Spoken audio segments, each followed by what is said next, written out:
Shelby County Board of Supervisors meeting Tuesday, October 7th, 2025. Call to order.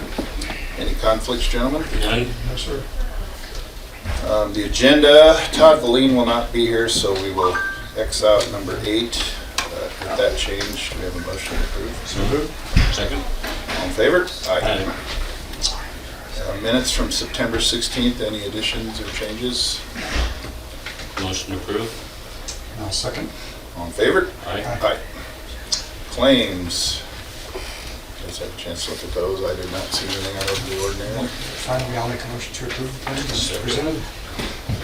All in favor? Aye. Aye. Aye. Motion passes. Luke Wolken, come on up.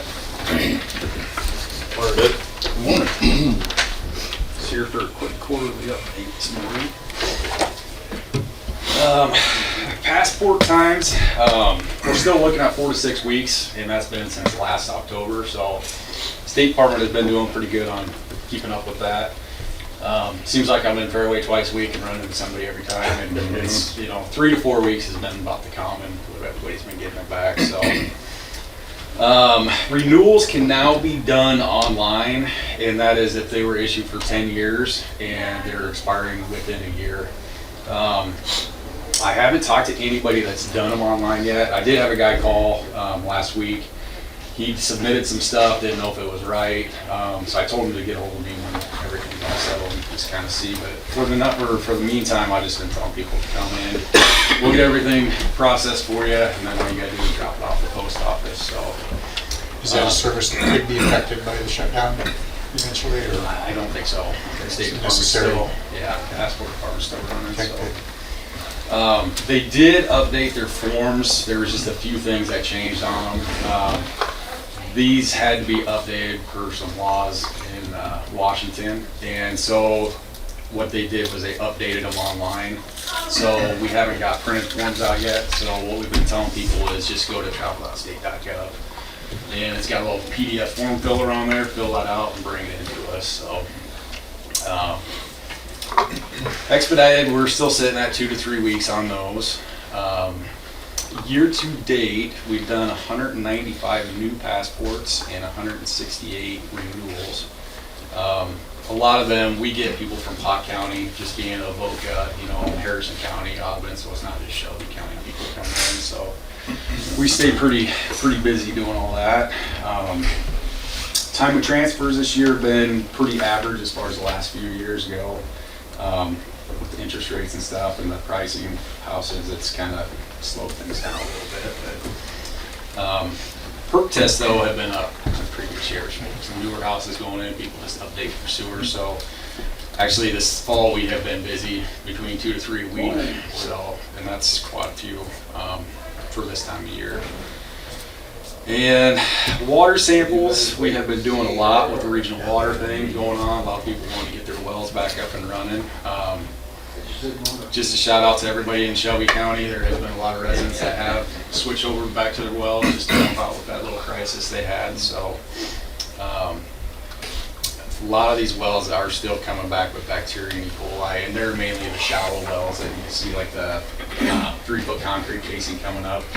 A lot of the deeper wells that just have the 6-inch PVC pipe coming up, they're more protected. So a lot of those come back safe. And with the grant program, there is money to do a well cleanup. So you can take that casing down so far and then do a concrete side of that night, bring up that PVC. Just helps keep ice, water from getting in, or water runoff, I should say. We've had 4 new wells go in this year so far. We do got a couple more coming in, waiting for them to pull permits on those. And the crop's coming out. Well, plugging season's gonna get here up here pretty soon, by the end of October, beginning of November. So with the grants to county, we've always gotten $50,500 every year from the state. This year they did cut it. Nobody got an explanation, but it went from $50,500 to $45,454. They're still doing reallocations, and we're usually one of the top counties in Iowa that gets reallocated money. So so far we've actually used this fiscal year 17,000 of that. So We do got some well guys, certified well guys that really take advantage of the program and help people out around here, so it's a good thing. The money has stayed kind of the same as far as reimbursement goes. Plugging wells is at $700, which covers a lot of the material costs, not necessarily the labor if you have a certified well guy. A lot of times if a farmer wants to fill a well, what we'll do is they get paid for material costs and we just gotta be there to make sure they're doing it right. So a lot of times that $700 does kind of get close to the sand and that night cost on that, so. The well rehabs are $2,000. People can get back. From what I've been seeing, that's covered about half the cost of that, so which is actually a pretty good deal. Cisterns are $400. Shocking a well is another $400. Which most of the time, a lot of the well guys are doing it for around $400, so they're actually only paying pretty much sales tax on something like that, so about $26 to have them come out and shock the well. So, but yeah, $17,000 this year, $12,892 of that has actually gone to the residents, and then the way that grant program's set up is we get an admin fee for everything that comes in. It's just more or less the paperwork, getting on the DNR website, entering all that data in and stuff, so. But other than that, it's been a busy fall, and we're getting the last push from contractors to get wells in and septics in and stuff like that, so. That's all I got for you this morning. Good. Thanks, Luke. You bet. Have a good day, guys. Steve Kinkle, Pipeline Liaison. Good morning, everybody. Good morning. Well, I'm not going to go over everything that I sent you from Tim Whipple on what's all been going on legally with Summit filing, multiple filings with the Iowa Utility Commission the last 2 weeks, but I will hit some highlights. They filed a motion to amend the permit, really things they don't like in the permit, such as they're not able to meet the condition in the permit that they have to get permits in South Dakota. So they've asked to remove that. They want to increase pipe sizes. They want to waive the supervisor's approval of right-of-way crossings, road crossings, because that's a big obstacle for them. They want to add an ethanol plant in Denison. That's kind of the main things there. And then just a few days after they did that, this Friday, because there was 5 judicial reviews against the Iowa Utility Commission, the counties, the coalition of counties on one of them. We were supposed to have oral arguments. They asked that be stalled, put on hold, and the judge agreed. And so this Friday, and I'm going to attend that meeting, the judge will decide whether the judicial review goes forward or it goes back to the Iowa Utility Commission for them to look at these new changes they're asking for. Attorneys have said they feel this is unlawful. You're going back to asking for them to make certain decisions kind of at the 11th hour and making changes that they already put conditions on. So we'll kind of see where that all goes. They're kind of throwing the kitchen sink in and everything. Then they also filed a few days after that. They want to take in phase 2. We were in phase 1. There's 16 dockets, 16 different counties that are involved in phase 2. And they want to consolidate that into phase 1, which would mean the landowners, and they have less than 15% of landowners signed in phase 2. They want to consolidate that into the first docket. The funny story to that is the Sierra Club and I think the Iowa Farm Bureau asked the Iowa Utility Board when they started talking about phase 2 to combine it then. And the Iowa Utility Commission said no, they're 2 different entities. And Summit was against it then. Well, now they want to combine it just to speed up the process. So that's what's all going on. So Friday we should find out, we will find out if it's gonna go back to Iowa Utility Commission and what they're all gonna do about it. So it's kind of a mess. I don't know. Did you have any insights to any of that? No, I mean, I think it is a mess. There's a lot of things going on, and ultimately, the Utilities Board, sounds like they're gonna have to make some decisions, but I think those will be challengeable, it looks like to me, because of due process issues. Yeah, it sounds like if Summit would get their way on all these things, it'd probably end up in Iowa Supreme Court. Yeah. So, yeah. So that's coming. I'll let you know what I find out Friday. And then you probably heard Sunday, I had no eminent domain for private gain that Charlie Thompson and Steve Holt had asked me to host on my farm. It was a huge success. Attendance was down, but a lot of landowners were out farming and stuff. But 3 gubernatorial candidates were there the first time they had ever been together since it started, that they entered the race and talked about where they're at with property rights, and all 3 of them were pretty strong. Mike was there saying, not on our watch. And we're pretty shocked as the governor vetoed the property rights bill and the senators that tried to block it. One even being our own senator here, Jason Schultz. He told us all along for 4 years he supported property rights. He wasn't at the event. It spoke volumes, and they really attacked Randy Beanstrom. He's supposed to be running for governor. He didn't show up, and he's been behind that too. So kind of speaks volumes when people don't show up to things.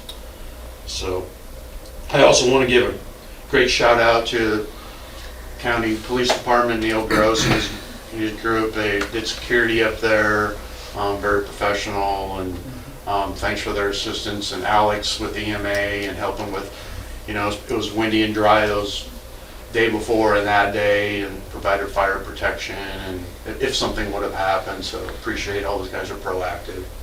So other than that, that's all. You guys have any questions for me? All the information I send you or anything? Nothing you can answer. Yeah, A lot of questions, but yeah. Yeah, so we'll see what happens. I'll keep you informed. Thank you, Steve. Chris Frederickson, County Engineer. Good morning. Morning. How is everyone? Good, how are you? Good. Good. I don't have a whole lot this morning, staying busy with the paving project on 16, so I'll keep this short. First thing I do have a right-of-way permit from Nishnabotna Valley REC.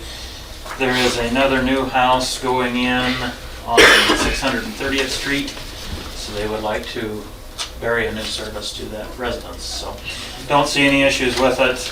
Everything should be in order.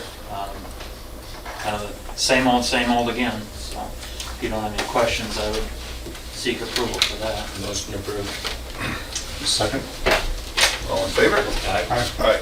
Motion passes. Just a few quick things. The bridge that we rebuilt on the Ogden County line on Yellowwood Road in the northeast corner of the county is complete, and the road is back open up there. So hopefully in time for summer harvest anyway, the farmers can utilize that.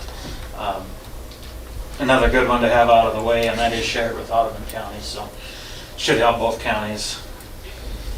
The big thing again is the M16 paving project. As of today, we should have the intermediate layer, which is the lower layer of asphalt, should be complete on the south 10 miles. So that first stretch will be done from Shelby up to Highway 44. They will start on the surface layer tomorrow within Shelby. Shelby is doing a project of their own at the same time, so which will be nice. It'll all tie together and we shouldn't have so many seams. So they are going to start on the south end again and lay that surface layer back north. While they're doing that, we are on the north 5 miles, which I think all 3 of you know is not in the best shape, and we found out it is in worse shape than we thought it was, but we are adapting and we'll overcome up there also. But they are working on that at the same time, so just things going on a 15-mile stretch. Overall, everything seems to be moving. They've had not trouble, but just getting the asphalt here from Council Bluffs sometimes is a little more difficult. It's quite a haul, so they're moving along as best they can. We only had the one rain day yesterday, so we've lucked out that way just to keep everything moving. Like I said, I want to thank the public overall. Everybody's been respectful from what I've seen and trying to watch out for us, so I do appreciate that. And makes the job go smoother and safer, and hopefully we can keep moving and get out of there and get done as quick as we can. So that's really all I've got. Otherwise, we are out rocking again today after the rain, trying to spot rock and dress some things up, so be patient with us there. We needed the rain, but it was another good shot, so. Yeah. That's what's happening. Thank you very much. Thanks, Chris. Thank you. Thanks, Chris. Matt Smith with Concerned, come on up. Good morning. Morning, Matt. So, Concerned, as you probably know, or maybe not, but we've provided services for our organization in Shelby County for a little over 53 years. One of the programs that we provide services for members with brain injury and intellectual disabilities and mental illness are housing, residential services. As with, I think, most things going on, and I mean, our program is primarily Medicaid funded. So there's a lot of rules and regulations that change over time. And I think the state's in a little bit of influx with some changes that they're making, which is why they've asked us to come and present to the County Board of Supervisors here. I think that traditionally my ask today was, I don't know all the history, but I think traditionally it was asked to the regions, and the regions gave permission around different home and community-based services. And perhaps now we're here because of maybe some of the history that the County Board of Supervisors has had with our industry. But nonetheless, so one of the challenges that we are finding is it's difficult to find adequate housing for our members in the county, particularly here around, closer to the city.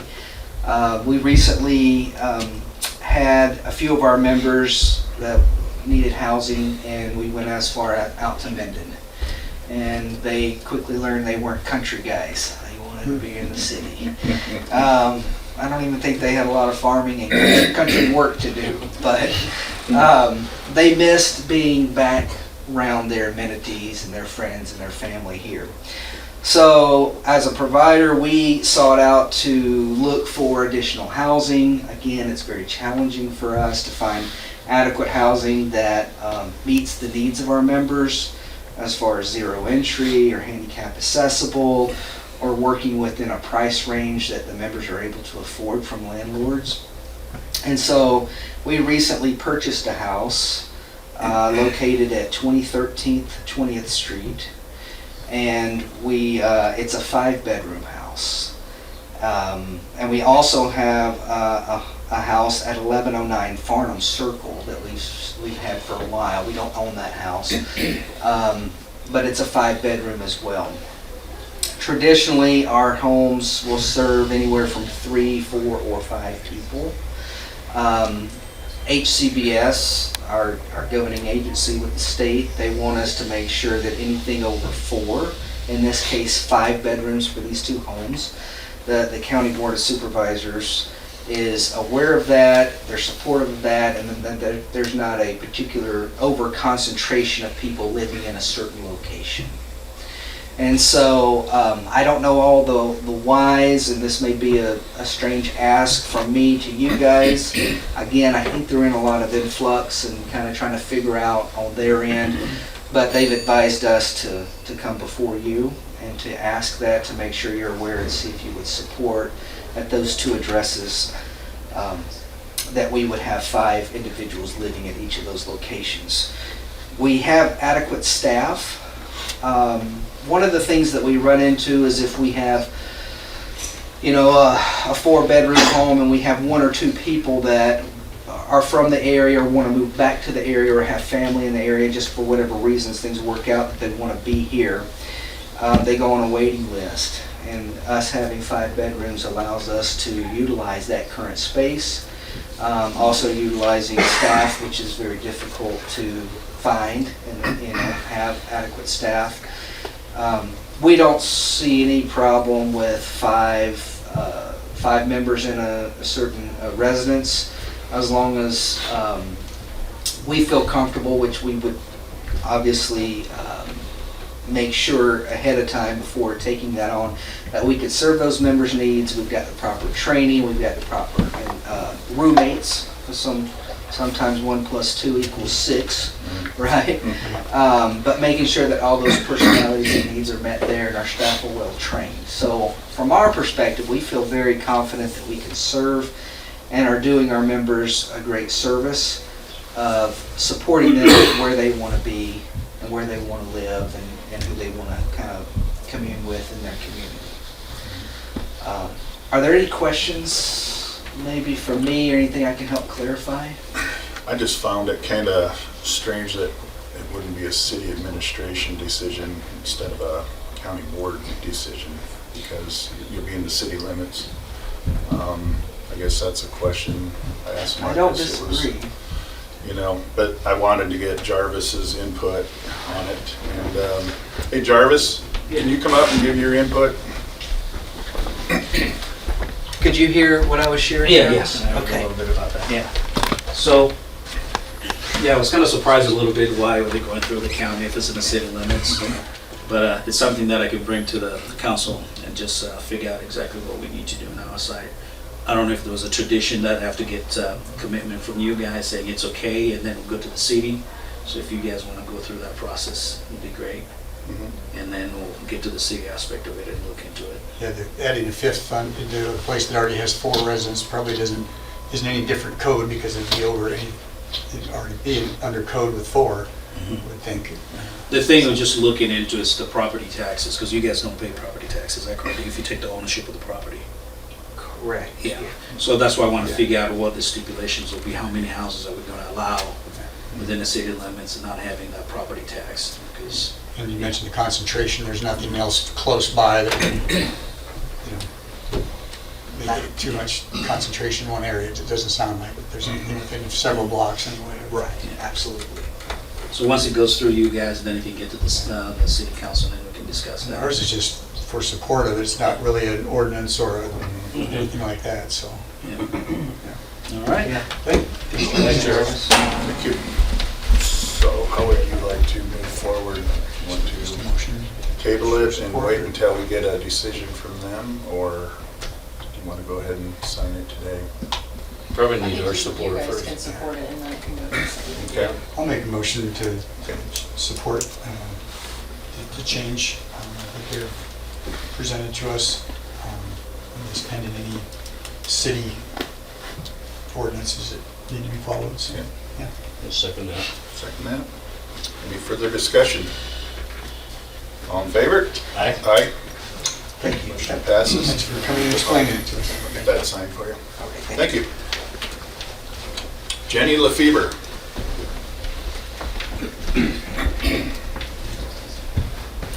Hi, Jenny. How are ya? Good morning. Good, how are you? It's not EMS. So I had talked to Bryce probably a month ago about medical examiner pay. We have about 7 medical death investigators that, although they're employed by the hospital, it's kind of a separate, completely separate arm. And the pay rate for that has been $75 for a long time. So at least 25 years, as long as Dr. Markham can remember. Cases are becoming a lot more complicated. It used to be a 1-page document that the investigator would fill out and fax into the state. Now it's an online, about 12 tab, a lot of data entry, a lot of time. So we're asking for a pay rate increase for those investigators. They're not on call, so everybody gets woken up at 2 a.m. to see who can go. And then that's managed from there. So, it's definitely a commitment. It's something they want to do, but I just feel like we can hopefully reimburse them at a little better rate. I'm asking for $200 paid to death investigators for standard death calls. And then for those that are a little more complicated, homicide, suspected homicide, suicides, just those unusual calls, we're asking for $400, just because it's a lot more time and commitment and documentation. And then there's always that chance they're gonna get called later for more questions. And then Dr. Markham as the county coroner, I'm asking for $100 for him to sign off on those, because that's also a lot of commitment on his side. He's been doing this for 25 years, not a lot of reimbursement for that role. So I think that would be a good incentive for him to continue to serve in that role. Any questions about that? Is this in the budget? These raises? Yeah, when would this be effective immediately? It or would what come you out asking of for? county, yeah, so whatever you guys decide. No idea. 26. When would you want this to start immediately? Wouldn't have to start immediately, so if you wanted to budget for July, we'd be fine with that to give you some time. It's a significant, we found maybe 18 when I asked back, but I think there are some that don't turn in, they hadn't been turning in for reimbursement, like Dr. Markham just didn't turn them in. That was going to be my question. Yeah. Maybe 20-ish? 20, 25, Okay. they're increasing, and then for those $400 ones, Dr. Markham and I would have to approve that increase, for that higher amount one, just for those complicated ones, so most would be $200 with that, and then $100 to Dr. Markham. I think we do need to increase the pay, obviously. 25 years is a long time. Yeah, and Dr. Markham's been, doing a This great job, is and not an easy job. yeah, and we've added a really good team of RNs and PAs to help take that burden off of him, so he's not going to as many scenes, but he's still, kind of over us. So then, and also with that, would you guys consider, with the next budget, adding $600 for education for that, just so those death investigators are current on new laws and new priorities with that. They don't get that training through So they go to a normal- one, yeah, they do, normal no, course of of continuing RNDs and, they all attend a 40-hour death investigation course when they start, within 2 years of starting. And then there's a yearly conference that goes over that whole, all the new codes, new expectations, and then education from the state medical examiner. 600 covered for everybody. It would cover, I envision sending about 3 a year to that conference. Well, I'm comfortable starting it July 1st. We'll budget for it. Okay. And One thing I was gonna add is it would be paid to the hospital, and then the hospital would pay it in their paychecks, then you wouldn't have to worry about a 1099 or anything for people who, made over 2,000. If that's okay. works for me if it works for Taryn. Motion? I'm going to make a motion to approve those new rates effective July 1st of 26. Second. Any further discussion? All in favor? Aye. Thank Motion you. passes. Thank you, Jenny. Department heads. Got a few floating around out there. Anybody want to give a report? Alex, come on up. Morning. Morning. Just got a quick one here. So we're at the point in our 5-year cycle where we have to update our hazard mitigation plan. I've talked about it a few times here. It's something we've been working on throughout the year, but right now I'm trying to make the plans that we're required to have, not just something that collects dust on the cabinet, and actually something that can be used. So I've created a survey that I'm asking the general people in Shelby County, whether you live or work here, to fill out and just say how certain hazards have impacted you previously and what we can do to kind of mitigate those and what you have done yourself to mitigate them. It's all anonymous unless you'd like to leave your name at the end of it. You can find the survey on our website or on our Facebook page, and we'll leave that open probably for the next couple months. just collect responses. It just helps us put together a plan that's actually workable in Shelby County and not just something that FEMA says, yeah, you check the box and then you can get some grant dollars for it. So just wanted to put that out there to everybody. And then we'll have some meetings as stakeholders with different mayors and city councils and stuff. Once we get some more of the results back and I have a more finalized plan, probably towards the end of the year, to just go over it and make sure it's on par with what we need to do. So that's all I got. Appreciate it. Thank you. Thanks, Alex. Kyle? Yeah, I could probably give an impromptu, real quick update. I apologize because I believe I missed the last quarter, so. Good morning, everybody. How are we today?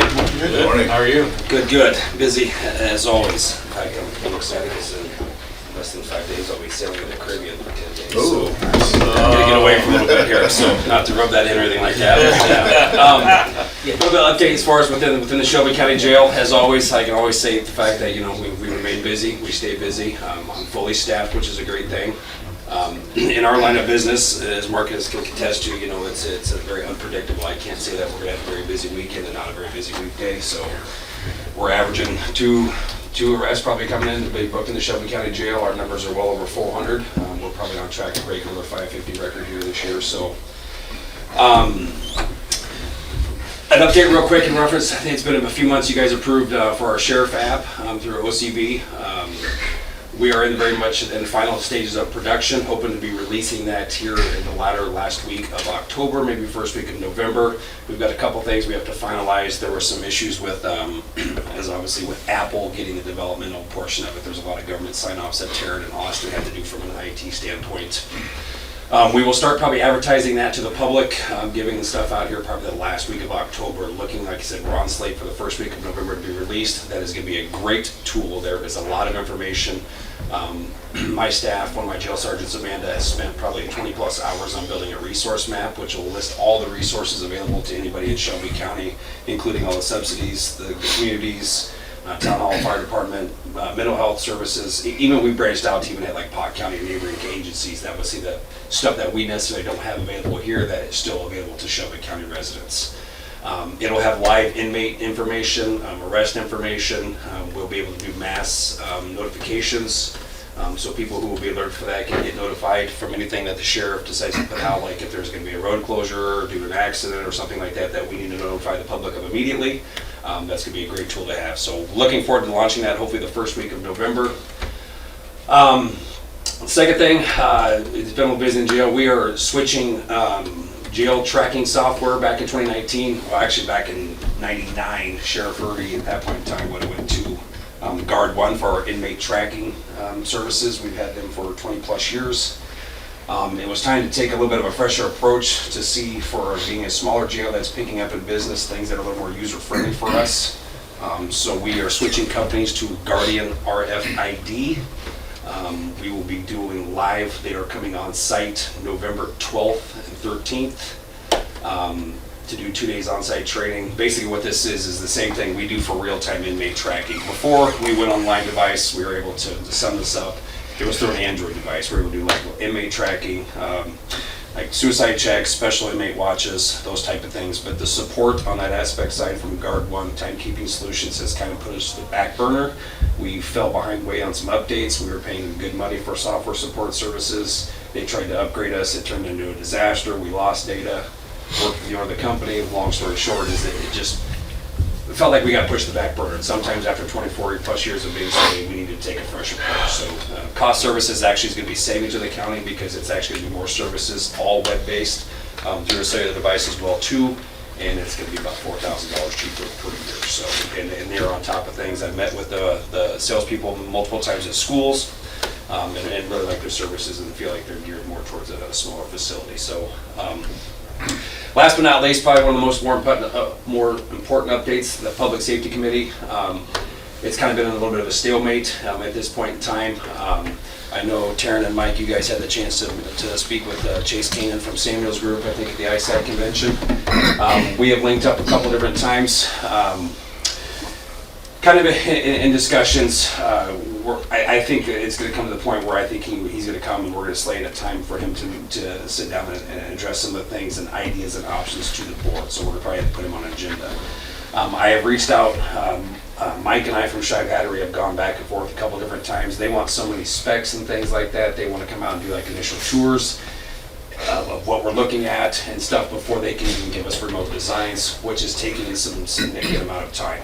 I'm not gonna lie, I've kind of put that to the back burner right now because with launching the Sheriff's app and then the jail tracker software, it's not saying that it's off the table, but right now Chase and I are just in agreement, I gotta get a few things wrapped up for us before we take on this project. So we're probably gonna let the slate again, probably with him and I are gonna speak in the middle of December, once I'm back, once these things are live and we can get back on track things. So it's, you know, these type of things, they take time. I mean, there's a lot of moving factors in this, you know, whether we stay with where we're at, revamp what we've got, look at purchasing, or looking at building. There's just so many moving variables in this piece that, you know, we just have to take a look at. I would love to wave the magical wand and say, yeah, we have $20 million laying around, let's build this state-of-the-art facility and we're good for the next 30 years. But unfortunately, it doesn't quite work like that. So Chase had great things to say about you guys from the ISAC conference, so I appreciate that. And you know, he's a good guy to work with, but we have to do our due diligence and work with other people too. So I probably will say the middle of November, I will be slating out to give a little bit of an update to the official committee.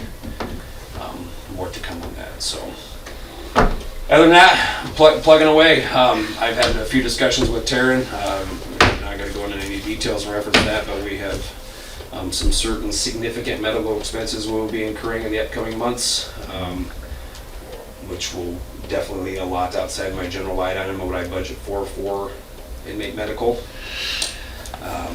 That's just one of those things that, you know, it's unfortunate that, you know, due to county laws and stuff, that we are the fiscal agents for that. So we will address that at that point in time if it need be to do some revisiting on that budgeting line item, see where we can possibly pull from to cover those costs, because they will be significant. So other than that, any questions for myself? Nope. Perfect. Keep up the good work. Thank you. Appreciate it. Thanks, Kyle. Thank you. Thanks, Taryn. Have a good day. Neil, did you have anything? Nope, I got last time. Okay. Anybody else out there? Okay, moving on. Nick Preston, Conservation Board Director. Consider approval of conservation to use the Shelby County UEI number for FEMA projects. Yeah, I'll go ahead and just do like a short department head meeting or thing or two. So Christina has her, what do you call it, Nishnabotna Conservation Foundation, her trick-or-treating thing out at the campground. So all the campers decorate in the cabins. Last year they had somebody sitting at the gate and there's 728 people that came through. So be a little crazy on Saturday. It's 46. And so we're busy getting the campground ready for that. And then also we got the beaver bounty I wanted to mention. I mean, if we're doing that again, that we're the drop-off point for that. November 1st, that season starts. So I think that was already approved. So as far as this EUI number, it's basically a unique number, identifier number that makes sure that FEMA knows that you're an actual agency, that it's not a spoof or just kind of like an auditing system. So I tried to create our own for the Conservation Board. This has to do with the North Golf Course. So we're kind of like the light at the end of the tunnel, finally going to see some funding so we can pass through to reimburse some of their damages at the golf course. But with this EUI number, you can register the Conservation Board, but when I went on to register, it says, sorry, the government is shut down. So basically we need to use the county's number as a whole. And we're working with the state now, but the state says we just have to get approval from you, so basically. And they gave me an example that you have that you need to sign.